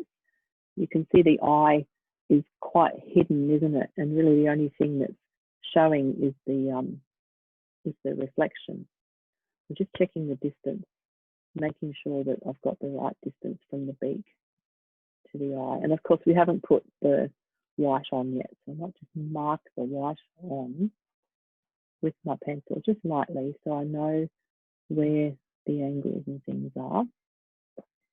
And you could do this too if you want to, if you've lost your edges a little bit. So the white of the beak comes into there. So it kind of goes all the way into the face. I'm just getting the angles right, and we'll whiten that up in a minute. There's a little bit of white feather just above the eye here as well. So I'll fill that in after, but I just wanted to make sure that the eye's the right distance. I think it needs to come a bit closer. It needs to come in. Looking at the distance, I'm just measuring with my eye from this point on the beak to the eye, and then the measurement of from the back of the eye to the back of the head, and the eye needs to be closer to the beak than the back of the head. So it's got to come in a little bit more, if that makes sense. So always check your measurements, always see how far something is from something else. Just using my white pencil to put that there's a little outline around the eye there. I'll smudge some of this off in a minute because it's too light, but I'm just kind of marking it in at the moment to see where things need to be. I'm going to blend in the brown that I just put down there before. Now, as I said, that eye is too light at the moment, but it means that I've now figured out where it sits. So just check your drawing all the time, make sure you've got it in the right spot. Because what we want it to do is for him to turn his little head and look at us. And I can see already that the angle of the forehead behind the beak there needs to come up a little bit, just to turn the head around a bit more. So it's almost a vertical line of feathers at the head there behind the beak, and then it kind of rolls around across the top of the head.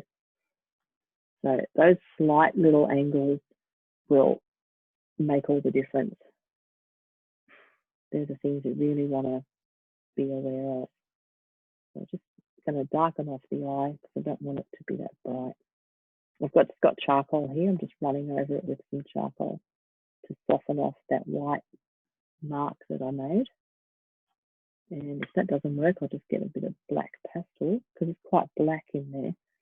So on the right-hand side of the eye, there's a lot of shadow, so it's quite dark. I'm just going to darken off in there. Because all we can really see is that left side, isn't it, of the outside of the eye. So the outside of rim of the eye is catching the light. And white is too light for that. And I'll quieten it down in a sec, and then we're going to do the little dot and the little reflection.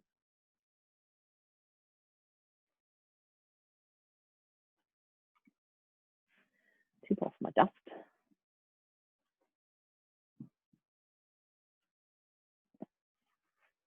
So you can see how the dust is catching on the paper. Every time I tip it up, it's kind of causing this waterfall of dark. That's all right. Okay, so just checking back with the eye again, and I can see there's a slight change in tone in the eye.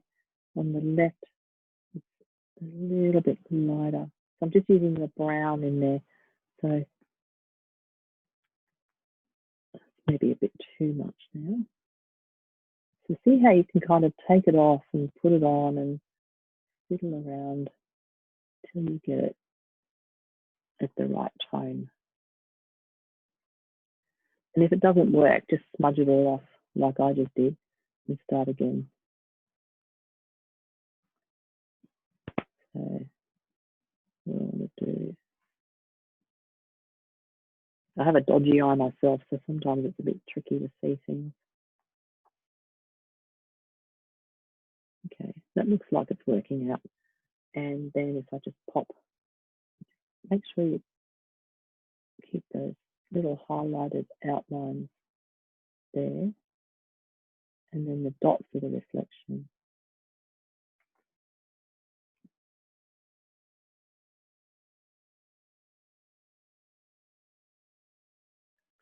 And then the little white feathers just above the eye. It's like a V shape of feathers up there. It's like a little eyebrow.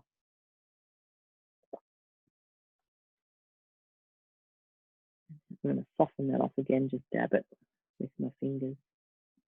And then see the little crease from the middle of at the back of the eye that goes to the back of the head. So that's got a nice little dark shadow in through there.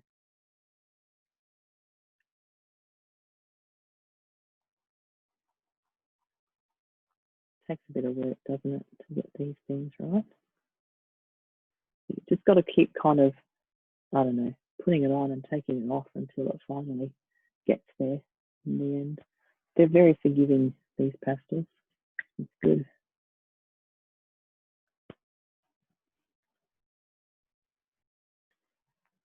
There we are. So that will do for now. I can come back and touch that up afterwards. Sometimes it's good to walk away and come back and check things later. But let's move on to the white or the lighter sections of this fella, so we can then start to bring it all together. Okay, so clean your fingers off because we've been using a lot of darks. So if you have a cloth handy, just give them a wipe. What we're going to do now is pick up the light blue.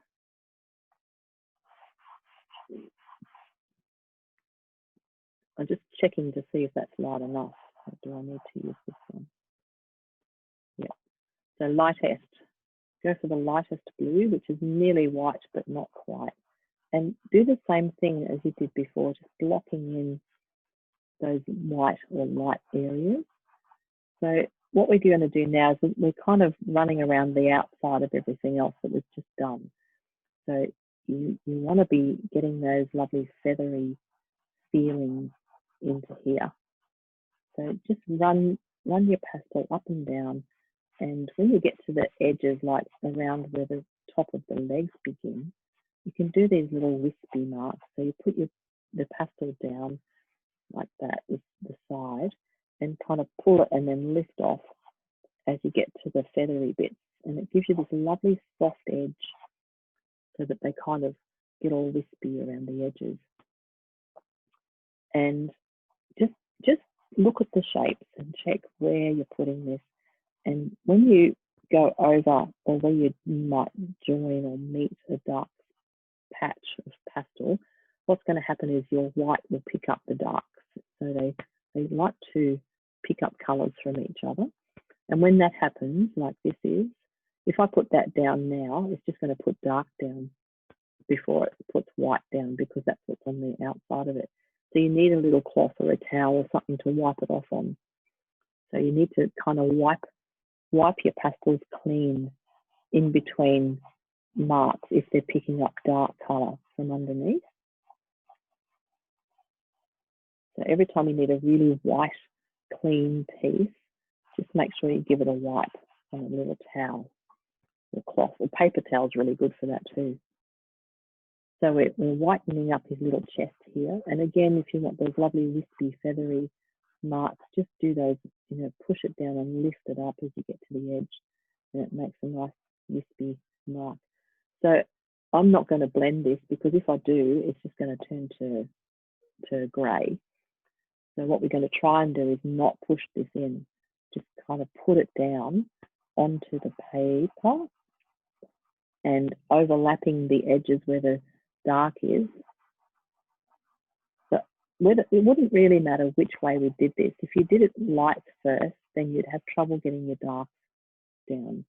And if we do like we've done darks first, then everything kind of contaminates each other. You've just got to be a little bit careful about where you put your pastel.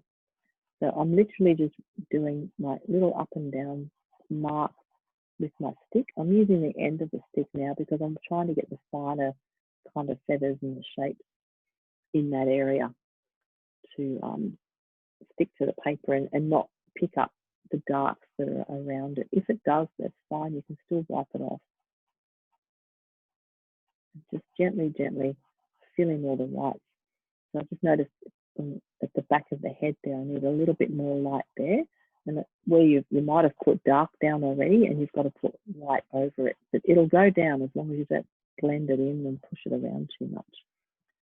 So it will sit there. I've got a few crumbs now, but that's okay. So just marking in all the light bits. And the harder you press, especially on this paper, it'll make a lot of dust, but it'll also hold onto the paper. So it kind of grips onto the tooth of the paper really well. And there's a little white line just back there on that wing back there. That was a bit too heavy, I think. Where you might have put too much white down, you think, oh no, that bit should be dark. You can put dark over it again. So don't feel like you can't, fix it or change it. You can always add more dark over the top. It's just about getting that fine line and finding the edges of your pastels and trying to make your lines really thin, I think. I'm just going to have a look down in the tail. So we've got a little bit of white just under there. So that must be a distinctive butcher bird marking in under there. But there's also shadow there. I don't know if you can see it. If you look close, there's a little shadow there. So what we need to do is make sure we put the shadow in as well. So that wouldn't, I'm just using charcoal to grey off that little white bit in there.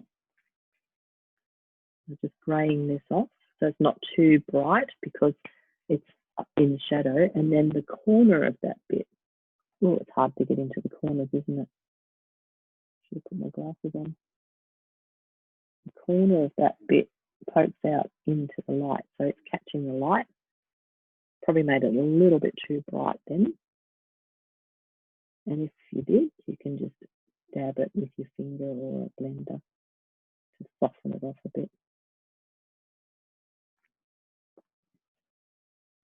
Or use a pencil. Pencils are great.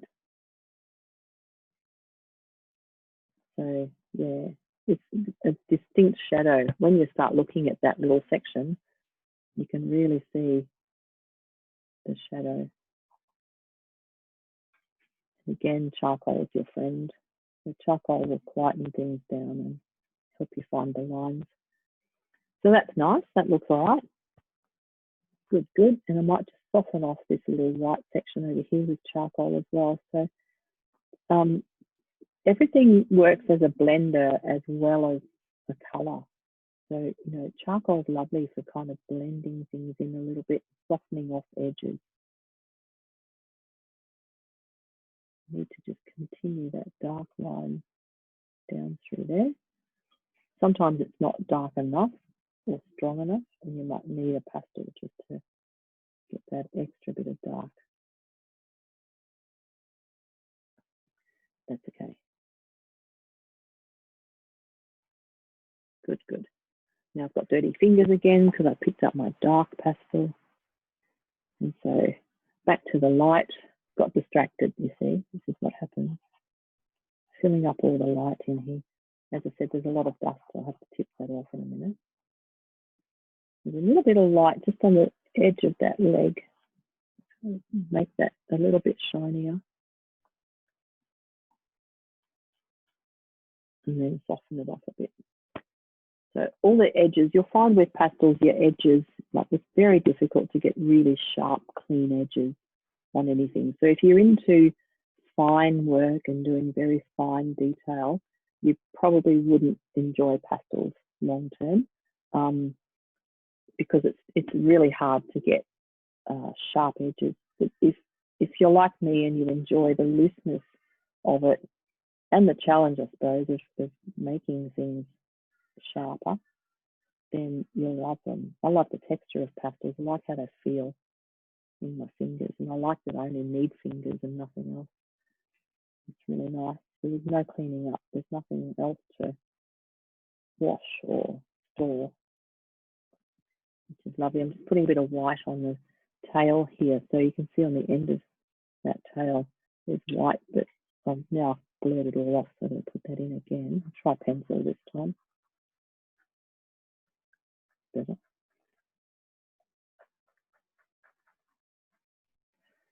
So as I said, there's a lot of dust, so I'll tip that off because it kind of gets in the way. And sometimes you can't see what you're doing with all the dust in the way. So that's starting to come together. And next thing, we need to work on the beak, get the whites into the beak. So I'm going to do that with the pastel, just checking where the white is. So it comes up into that sharp V at the top of the head there, and then down. And then we've got dark lines in between the top and bottom beak. Actually, there's 3 sections of white there, isn't there? Bottom piece there. So there's 3 triangles, I suppose, of white on the beak. I might just use a pencil to tidy that up a little bit. So, like I said, it's hard to get your fingers into these spots when you're trying to blend. Pencil, you can try pencils, you can try blenders. There's lots of options. Sometimes cotton buds are good too. They might be a bit chunky for this area, but they're really good for blending. Paper stumps, not so much. I find they tend to take pastel off the page rather than blending it in. There we go. It's got a really big eye, this guy. I think it's a bit too big. So I might darken that off a little bit more.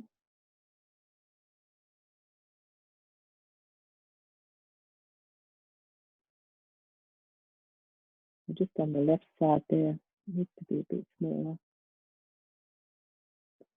Even though we can't see it terribly well, it's the shine, isn't it, that you look for.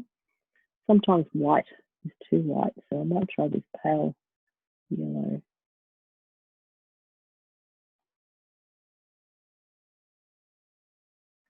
Oftentimes, if you've got a lot of pastel down, you're kind of scratching into it to make a mark. That's not a bad thing, okay? Yeah. And then I've got to do my M. I haven't done that bit yet. So if you're keeping up with me, then let's fill that bit in.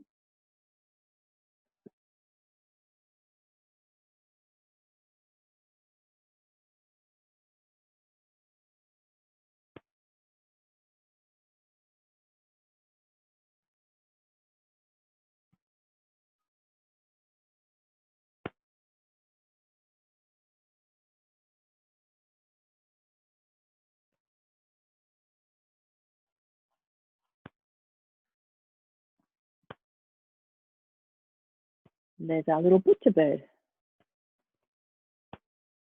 If you wanted to add a bit, I'm just looking at the fence again now. I'm getting distracted, wandering off, a bit like a dory. And then just put a little bit more white or light in there, just to lighten it up a little bit. But remember, we said on the top of the fence, there's a bit of light as well, so that's catching the sun. So I'm just going to put a bit of a line. It's actually a broken line, sorry, across the top because it's such a rough edge. So you don't want a straight whole line across there.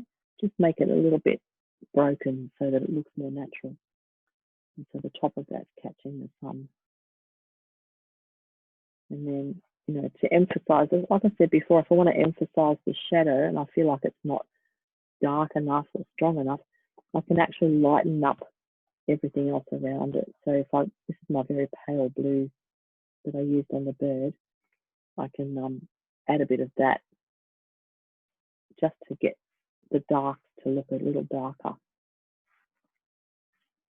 So you can apply colour like this very lightly and you just get a very subtle, you know, tone, or you can press really hard and make your colours really strong. So it's really, you know, quite diverse, and you can do lots of lovely, lovely things with pastel.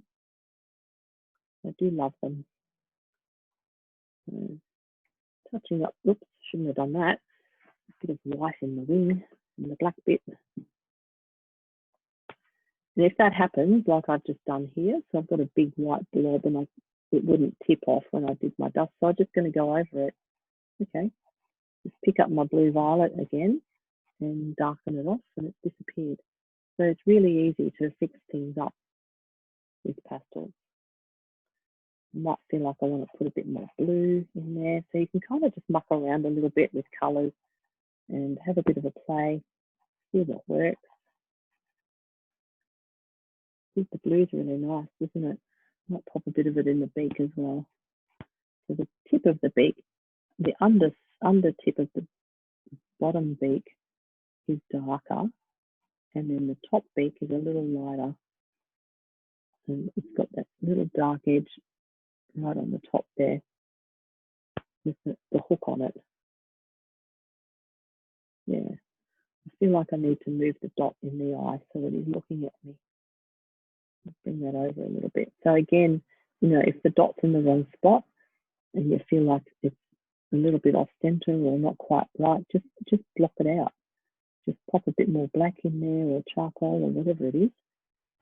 And actually that's given it, the charcoal's given it a sort of a grey shine, but not a dot.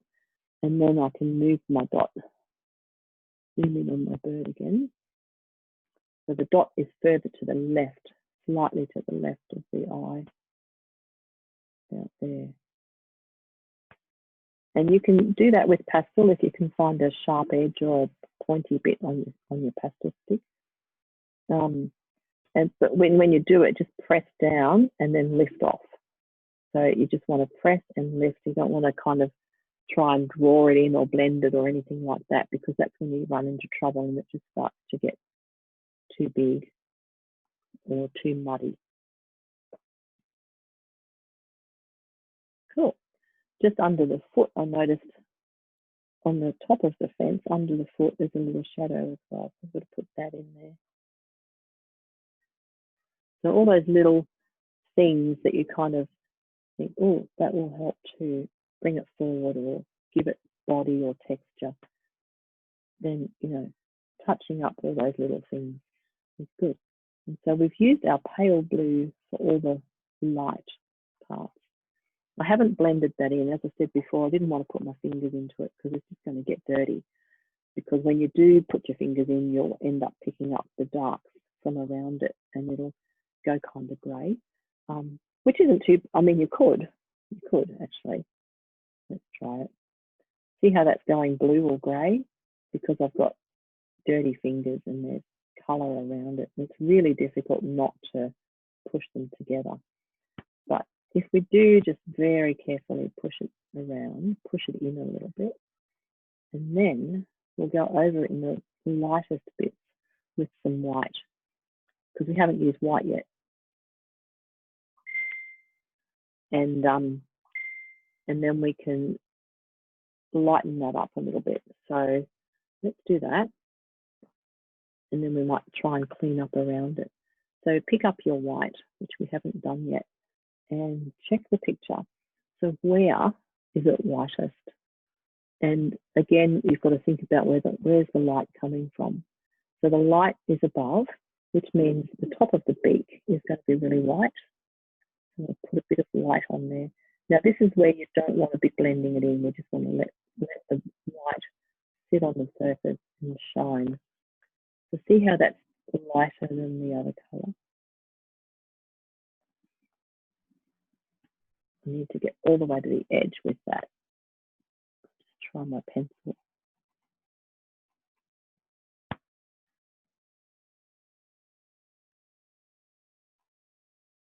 Okay. Where else is there white? So on the back of the neck, there'd be some white about there because that's where the light would be hitting. You can usually tell by looking at the picture. Sometimes you've got to do a bit of guesswork, especially if you want to add highlights that might not be there. You know, make it more yours. And then down here, see, as I put the white over the light blue, it's already got a bit of purple and blue and stuff behind it. But that's making the white come forward and really pop. It's lovely. And there'll be a bit more white on this feather here, on the tail, wing feather. And that'll be about it really, because if the light's coming from above, then it's not going to be hitting underneath the bird across there, is it? So we keep that a little darker, and underneath the beak won't be as light as the top because the light's hitting the top of the beak. So that's probably enough white. The risk, when you save the white for last, you don't want to put it everywhere. You really want to conserve it for just a few spots to create the drama and the contrast between your lights and your darks in your birdie. I'm going to change my M a little bit, needs more of a curve on there. So you can fiddle around and adjust things, darken the darks and lighten the lights, but there will come a time when you can't add any more. So, be careful, because it's really frustrating when you get to the end and you can't get any more pastel onto your board. In that case, you can spray it. As I said before, there's fixatives you can buy. You do it outside because they're quite smelly, and they only take a few minutes to dry, and then you can layer more on top. I tend to do that if I'm doing, a big painting that's got lots of layers. Just fix it in between layers, but not the last layer, because it'll actually dull the colours a little bit. So if we put this over the whites on here, they'll kind of go a little bit, it just loses its vibrancy. So it's better not to do it on your final layer. And just to finish up, I'm going to tidy up around the edges while everyone finishes up your painting. And then we'll do a show and tell. So that's where, if you're willing, hold up your painting to the screen so that we can all see it, all see each other. I'm just going to see if I can get rid of some of this stuff around the edges very carefully. So as I said earlier, if you've got a kneadable eraser and you've got pastel on your page that you want to get off, just dab it, because if you rub, it'll kind of push it in more. Just dab it off gently. The other awesome thing you can buy now, or you have been for ages, is the pastels to match the paper. So the Colourfix guys, Art Spectrum, they actually make pastels to match the paper colour. So I could buy a rose grey, I think this is rose grey, and I could colour it in, or clean it up with that so that it would match the paper.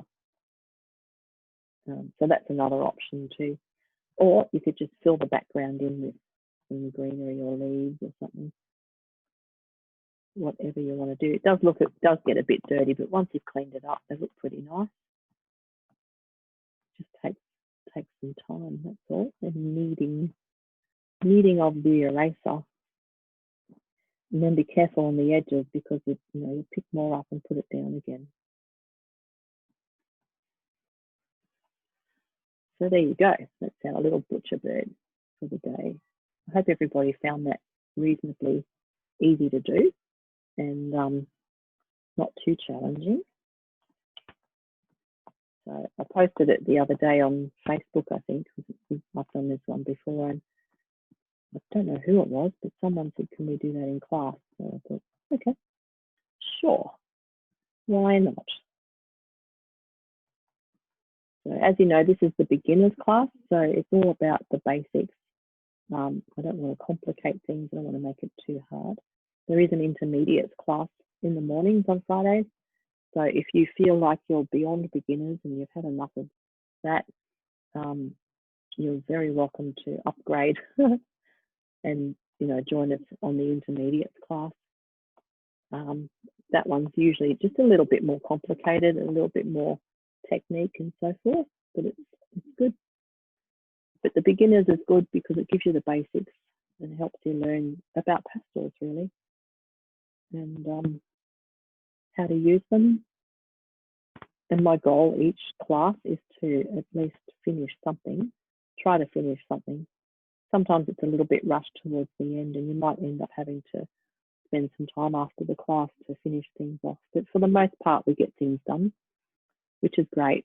It's satisfying, I think. I like the feeling of getting something completed or near to. All right, so I'm just going to take a happy snap of that one. And then we can do show and tell, if that's all right.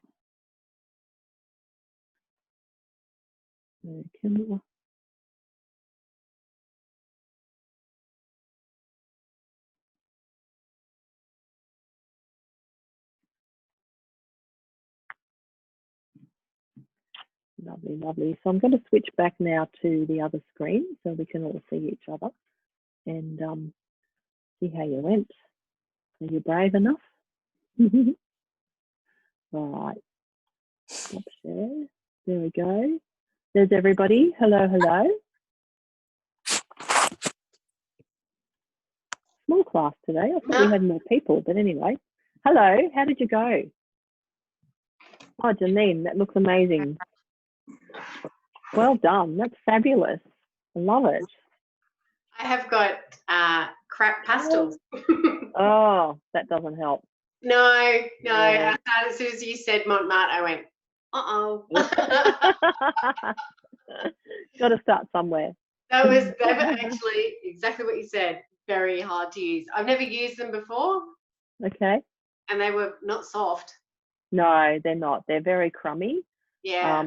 Yeah. If anyone comes into work and says, I want pastels, I go, please don't buy those. They're horrible. Please don't buy those. But show us what you got. I've discovered you can get some really good ones at Officeworks. Oh, can you? Yeah. What brand? Senelia and Rembrandt. Okay. So really? The Senelia ones are very soft. They're nice. Yeah. Really good range of colours. Do they have them in the store? Sorry?